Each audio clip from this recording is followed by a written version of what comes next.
শুধু আমি একজনের নাম বলবো, রোমিও হাজরা, যিনি আমাদের কলকাতার ছেলে, এটা যেটা বানিয়েছে। রোমিও কোথায় হাত করতে অনেক অনেক শুভেচ্ছা, খুব ভালো গান বানা।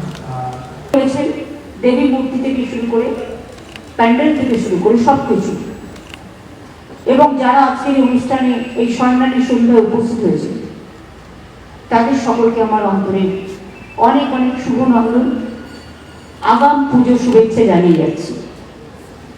আমার যেহেতু টাইমে হয় না, সেই জন্য আমি প্যান্ডেল উদ্বোধনটা আজকে, যেমন সুশীতের এখানে এসেছি তার আগে আমি হাতিবাজার তারাপত্তায় গেছিলাম। আমাদের এটাই শিখিয়েছে যে আমাদের একসাথে বাঁচতে হবে। যেদিন আমরা ঐক্যবদ্ধ থাকবো না, দেশটা টুকরো টুকরো হয়ে যাবে। আমরা সেটা চাই না। আমরা চাই আমাদের দেশ ভালো থাকুক, ঐক্যবদ্ধ থাকুক, একসাথে থাকুক, সুন্দর থাকুক।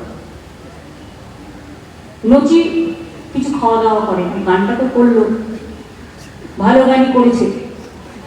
নচির সম্বন্ধে আমি দুটো কথা আপনাদের বলি, ও যেহেতু আমার কথাটা বলে দিল।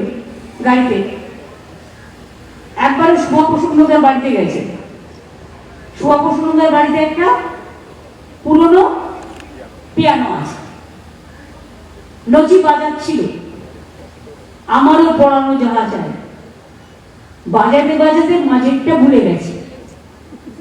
এবার ওখানে মাঝেরটা বাজিয়ে দিলাম, ঠিক কিনা বলো? পুজোয় পুজোয় জনপ্লাবন, পুজোয় পুজোয় পাবেন অনেক সৃজন, মানে সৃজন শক্তি। আমি সবাইকে শারদ শুভেচ্ছা জানাচ্ছি। শরৎ আকাশে নীল গগনে মা এসেছেন দুর্গাঙ্গনে। আমরাও একটা দুর্গাঙ্গন আপনাদের কাছাকাছি করব। একটু টাইম লাগবে, কারণ জগন্নাথ ধামের মতোই হবে তো, অত বড়। সুতরাং আগামী দিন হয়তো দেখতে পাবেন।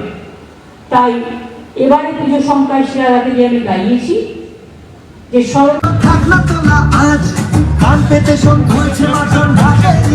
উৎসব উৎসারিত সূচনার সেই মহেন্দ্রক্ষণ, সেই লগ্ন আমরা উপলব্ধি করলাম। আমাদের মধ্যে ছিলেন মাননীয় মুখ্যমন্ত্রী মমতা বন্দ্যোপাধ্যায়।